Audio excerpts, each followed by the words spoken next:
Hello viewers, I am Ashfaq Ahmad and you are watching Education Online with Ashfaq Ahmad. This is sixth video for problem solving series for electrostatics. In this video, we will solve problems from problem number 18 to onwards. 18 number problem में हमें ये diagram दी गई है, कह रहा है कि find the equivalent capacitance of the combination in this diagram. यहाँ पे 9 कैपेसिटर मौजूद हैं। ये सपोज C1 है, C2 है, C3 है, C4 है, 5, 6 और ये यहाँ पे 7 मौजूद है और ये 8 मौजूद है, ये 9 मौजूद है। तो ये सारे कैपेसिटर जो हमारे पास अवेलेबल हैं, हमें इनकी बेसिस पे कैपेसिटेंस मालूम करनी है टोटल के इस सिस्टम की क्या होगी।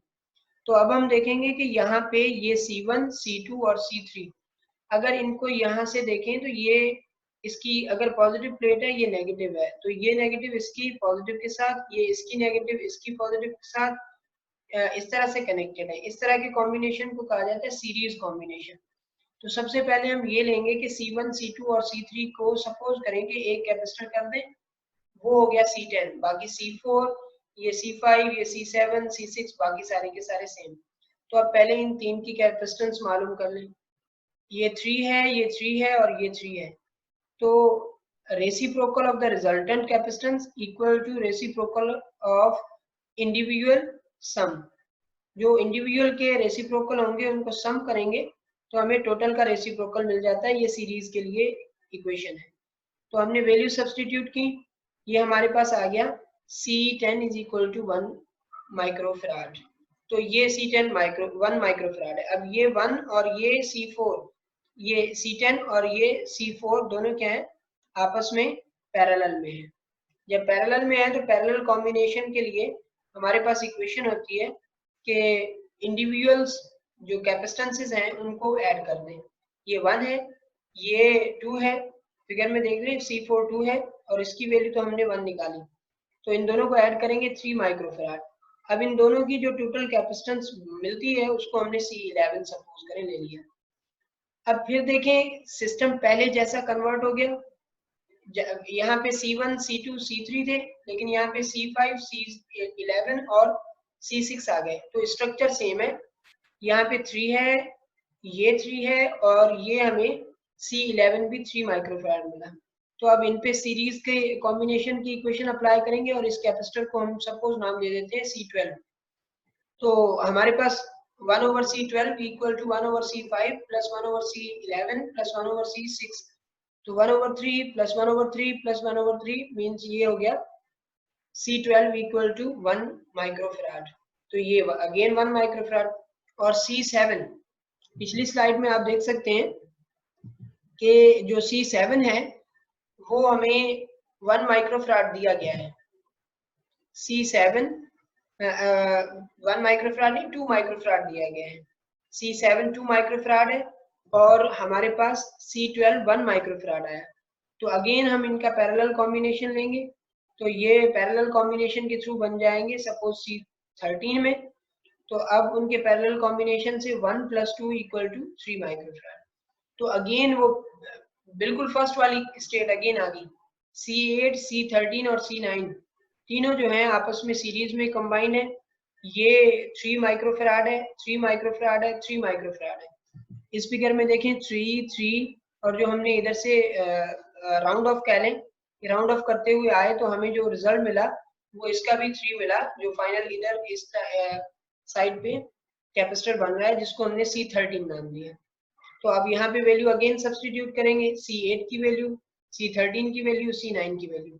तो हमारे पास C की वैल्यू आ गई 1 microfarad. Problem number 19, a parallel plate capacitor has 30 centimeter into 30 centimeter plates. ये प्लेट्स की एरिया है, separated by distance of 2 centimetre. दोनों प्लेट्स के दरमियान जो सेपरेशन है वो 2 सेंटीमीटर है। By how much capacitance change if a dielectric slab of same area but of thickness 1.5 is slipped between the plates. अब हमसे पूछ रहा है कि आप ये बताएं कि उसकी कैपेसिटेंस कितनी चेंज हो सकती है अगर हम एक ऐसा डाइलेक्ट्रिक उसमें इन कर दें जो डाइलेक्ट्रिक एरिया में तो सेम हो लेकिन विड्थ में 2 नहीं हो, उसकी विड्थ क्या हो, विड्थ हो उसकी 1.5 मींस थिकनेस, जो रीजन है वो 2 सेंटीमीटर थिकनेस या 2 सेंटीमीटर का है, उसके अंदर 2 सेंटीमीटर थिकनेस वाला डाइलेक्ट्रिक स्लेब आ सकता है, लेकिन हमने स्लेब जो लगाई है वो 1.5 की है, मींस बाकी खाली स्पेस 0.5 सेंटीमीटर बचेगी।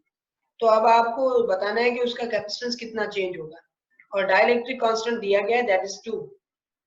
अगर तो सारी की सारी स्पेस जो थी उसको डाइलेक्ट्रिक उसमें आ जाता तो उसकी कैपेसिटेंस हो जानी थी ट्वाइस देन द फर्स्ट, लेकिन यहाँ पे कंपाउंड कैपेसिटर बन गया, एयर कैपेसिटर और डाइलेक्ट्रिक कैपेसिटर का सम।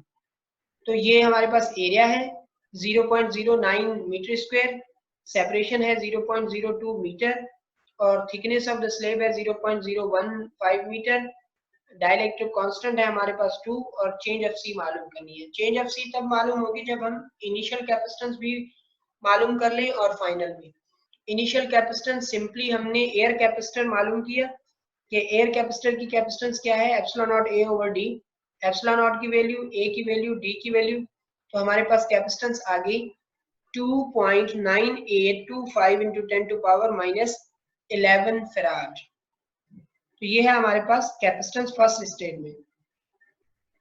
सेकेंड स्टेट में हमारे पास कैपेसिटेंस क्या आ रही है, सेकेंड स्टेट में डाइलेक्ट्रिक कैपेसिटर की जो कॉम्बिनेशन, जो डाइलेक्ट्रिक कैपेसिटर और एयर कैपेसिटर की कॉम्बिनेशन है जिसे हमने कंपाउंड कैपेसिटर कहा, जो कि आपको मैं डिस्क्रिप्शन में उसकी लिंक भेज दूंगा, तो आप वहां से देख सकते हैं कि कंपाउंड कैपेसिटर की वीडियो भी हमने बनाई हुई है। तो कंपाउंड कैपेसिटर की इक्वेशन ये होती है d minus t plus t over epsilon r, ये कंपाउंड कैपेसिटर की इक्वेशन है। इसमें हमने एप्सिलॉन नॉट की वैल्यू लगाई a, और ये d की वैल्यू, ये t की value means thickness of the slab, और ये हमारे पास plus thickness of the slab divided by dielectric. जब हमने इसको सॉल्व किया तो न्यूमरेटर इसके इक्वल आ गया, डिनोमिनेटर में ये जो दो पार्ट बन रहे हैं इनको ऐड किया, ये इतने हो गए। अब हमने इसको डिवाइड किया इसके साथ तो हमारे पास सी डैश आ गया 6.372 इंटू 10 टू पावर -11 फेराड। ये हमारे पास फाइनल कैपेसिटेंस आ गया। तो चेंज जो होती है वो फाइनल माइनस इनिशियल होती है, ये फाइनल माइनस में ये इनिशियल, ये वाला। तो उसके बाद हमें जो कैपेसिटेंसेस के वैल्यूज हैं वो हमने सब्स्टिट्यूट किए, so change equal to 2.3895 into 10 to power -11 farad. तो ये कैपेसिटेंस उसकी चेंज हो रही है डाइलेक्ट्रिक स्लेब के इन करने से। 1 picofarad capacitors are charged separately to the potential differences of 100, 200 and 300 volts. The capacitors are joined in parallel. What is the resultant potential difference? तीनों कैपेसिटर्स की कैपेसिटेंसेस सेम है लेकिन पोटेंशियल डिफरेंस रेशियो में है 1:2:3 में। तो इस लिहाज से अब हमें देखना है कि हमारे पास फाइनल वोल्टेज क्या होगा अगर तीनों को हम पैरेलल में ज्वाइन कर देते हैं। तो पहले हमें चार्ज मालूम करनी होगी क्योंकि पैरेलल में चार्जेस का सम होता है। तो Q1 जो चार्ज है वो है 100 पिकोफैराड क्योंकि 1 इंटू 100 वोल्ट है, Q2 है 200 पिकोफैराड और Q3 है 300 पिकोफैराड। अब उसके बाद जो टोटल जब उनको हम ऐड करेंगे तो पैरेलल में तो सारे के सारे आपस में ऐड हो जाएंगे। आपस में ऐड होने की वजह से जो सिस्टम का कॉम्बिनेशन का चार्ज का वैल्यू होगा वो क्या होगा, Q equal to Q1 plus Q2 plus Q3। तो ये 100, 200, 300 मींस 600 पिकोफैराड हो जाएगा। अब टोटल कैपेसिटेंस पैरेलल कॉम्बिनेशन में क्या होता है, C is equal to sum of all capacitances. तो हमने 1 1 1, तो ये टोटल कैपेसिटेंस हो गया 3 पिकोफैराड। अब उसके बाद voltage of the parallel combination अगर हमें मालूम करना है, क्योंकि जो चीज हमसे पूछी गई वो यही है, what is the resultant potential difference, तो वो हो जाता है Q ओवर C। Q हमने ये मालूम किया और C हमने ये मालूम किया। 600 को 3 से डिवाइड करेंगे तो हमारे पास वोल्टेज आ जाएगा 200 volt.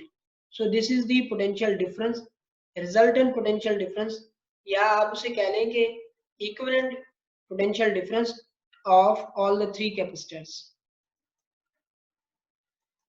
Stay tuned for further videos at Education Online with Ishfaq Ahmed.